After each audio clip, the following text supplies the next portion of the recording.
A video walkthrough for August 17th. You can see from the alleyway that it's a very different look without that hedge of, or the overhanging canopy of those cherry laurel trees. But it's certainly bright and clean looking. The Petraea is doing brilliantly. It's just absolutely flourishing and looking stunning with that beautifully woven twisted vines. Now, before I left for France, I had cut it completely off of the house. It had about a foot to spare, or free space. And that's how fast it's grown. In fact, it's grown downward too. It needs a good pruning. And I'm gonna get the gardeners to do that the next time they come with some electric hedge clippers that I've got, just because I need them to know how to do it. We'll get it done, but it looks beautiful, very healthy. This area is looking great. We've got those shutters open once again for the showing of the property as a single family residence, although we're not gonna deal with the door. That's not a functional door with a lock that you can actually use as an exterior door, but I don't think it's worth us doing that because people are gonna do what they wanna do with the property. So, but to show it that way is good, I think.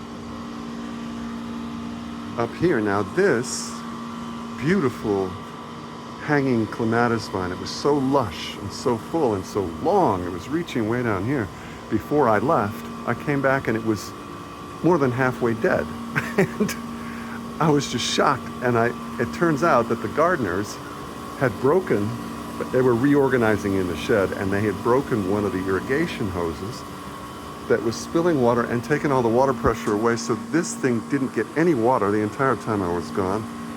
And they just like watched it dying without saying anything, which is a pattern with them. But anyway, it's okay now. It's alive, and I fixed its irrigation. Now these border lawns have never looked more spectacular. They're just so beautiful, reaching up to the sky, making this great spray, this great show. Very nicely bunched, tightly bunched at the bottom. Moving over here, we have these moon paths, as I call them. And this Alveneer has popped up. I thought they were all gone from this bed, but this one popped up and it's looking great though, mixing with that moon path. Now, these vines, there are actually two here. This jasmine, which has a very large white flower, although it's not yet bloomed, has been growing for a couple of years, and there's a new one planted down there that is a Clematis Liberty that makes this absolutely stunning, huge flower. And it's a new vine and hasn't bloomed yet, but it's managed to send one vine all the way up to the top and start over that archway formed by the bent over oleander branch. So we've actually got jasmine and the clematis going over, and we just need to get them to bloom and they'll be spectacular. Now on this side, things looking clean and lovely. We've again got these shutters open because of showing the house as a single family residence. I think it makes a great look. And certainly from the inside, it makes a big difference. So I think it's a very positive thing to show. Obviously, when your guests come here, those will get shut for privacy. Now into the little patio. First, let's take a look at this oleander. It's just spectacular. It's looking great. About 2 months ago, I want to say, I actually removed about half of the branches in that canopy because it was so overgrown and it was hanging down on the rooftop there. But I pruned it up and now it looks more beautiful than ever. Just really stunning. Given this canopy feel. And the clerodendron are just absolutely roaring up it and hanging down as I train them to do. And so they'll bloom in the fall in a very beautiful way. We've got our one little volunteer Rangoon creeper vine still cranking. That hidden ginger lily hasn't bloomed this year. I don't know what the issue was. It was late. And that hibiscus just keeps reaching up to the sky. And actually, it's finally reaching over in a meaningful way to the other side, which I'll show you when I get over there. But overall, it's just looking just like a beautiful lush canopy. The bananas just absolutely having a great time.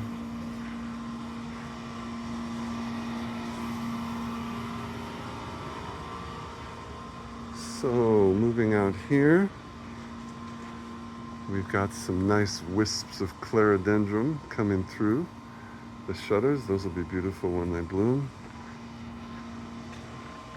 This is that lemon tree. We've got a clump of Rangoon creeper that we're keeping very controlled so it doesn't take over. It doesn't go up and, oh, in fact, I see one going up the wooden railing. I'm gonna get the gardeners to get that next time. This palm is another example of a tube getting knocked out of a major plant, and the gardeners just like watch it as the leaves die. Finally, I came back and I said, you know, there was always a tube there, and they're like, oh, and they went and found the tube and stuck it back in. Anyway, it's fine. It's a frustration. Looking stunning here, and this is what I meant. Check out the hibiscus really reaching over now. Look at where that vine is reaching way over and blooming right there. All the way over. It just looks magical. And we've got another few branches reaching over too, so hopefully that will continue and flourish. This area is just looking so lush and beautiful. This alocasia is gorgeous, just completely exploding as the monstera behind it is. It's just beautiful, beautiful. Leaves, healthy, lush. The Schefflera is there, the palm is doing fine. We've got that banana. In fact, we've got two bananas. Those are two banana trees growing way up and doing beautifully.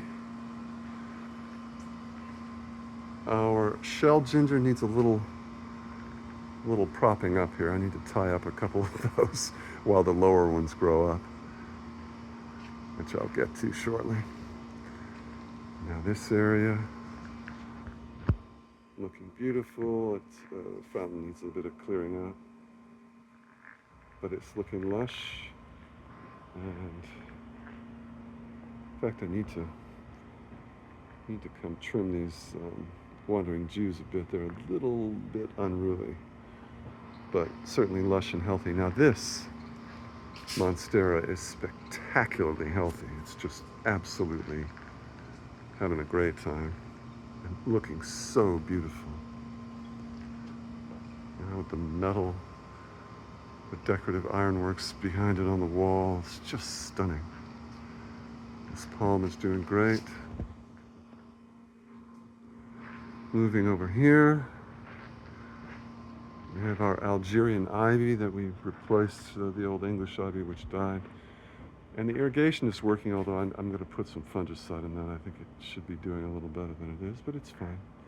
This monstera, which got really whacked by the freeze because of the faulty heater, is coming back with, it's now putting out a bunch of fully fenestrated leaves.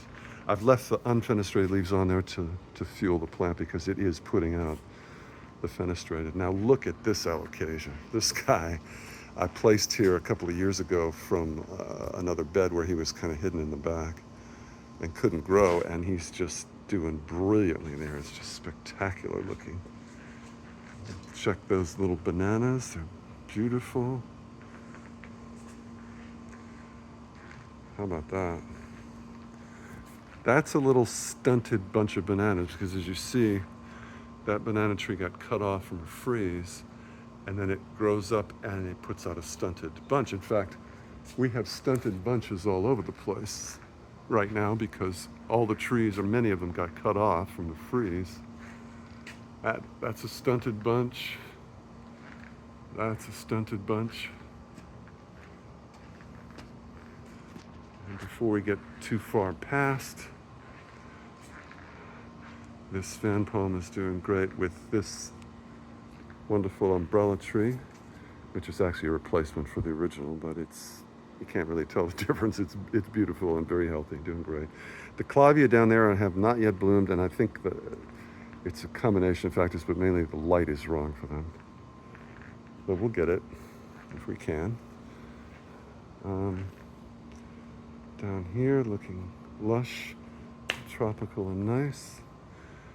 That clerodendron is just retaking over the world after losing some steam when it frees. The area around the pool, this backside of the pool, is just, it's really never looked better in many ways. See, the borderlands are growing up, and these little borderlands, there are a number of them just coming up in there, a whole bunch of them. And when those things grow, this area is going to be just spectacularly beautiful. We've got Hawaiian teas and a beautiful purple iris, some variegated shell ginger, the whole sweep going around. And those bananas just looking so green and lush and healthy. Behind the pool fish, remember we had that wonderful mane of Persian shields, another example of the gardeners knocking out the hoses and simply watching them die. The guys are a bit frustrating. Anyway, things are good here. That iris looks quite healthy under there. This palm is coming up beautifully. The datura has not bloomed yet, but it's looking really, really good now. It's looking quite robust. So I don't know, we'll see when it does bloom. Now these two vines, the Carolina jessamine is very successful and assertive vine, and it just climbed up to where it wanted to be and then concentrated there. And that's what it's done. And this bottom area, leaving the bottom area free for this jasmine, which is a beautiful jasmine that's been struggling. Partly I realized because it wasn't getting enough water, which I've corrected, but also because it was kind of entangled in a bunch of bamboo palm foliage, and this is one of those shy vines that doesn't like competition. So it's now starting. It's in a growth spurt. I'm hoping we get it to bloom. And back here, got a nice little splash of a bromeliad. This fan palm looking gorgeous. This hibiscus is just growing up from there and just reaching all over the place. All up and over, and it's lush and healthy. It's not getting enough sun to bloom. And that is it's not primarily because of the banana cover, because if that were the case, I really would just have clipped a couple of banana leaves. But it's really that. It's the magnolia, which has grown so far over that it's almost completely covering the pool, and it's really throwing a tremendous amount of shade on the sunniest wall in the whole courtyard. But that's what it is. Now over here, lush and beautiful. Bananas are just cranking, and you can see again, we got a ton of bananas, but they're all from stunted bunches. That's a stunted bunch. It looks better than the others, but it's stunted. We'll see how they do if they get ripe. Maybe that bunch will. And that is how we're looking on August 17th. Things looking very beautiful back here.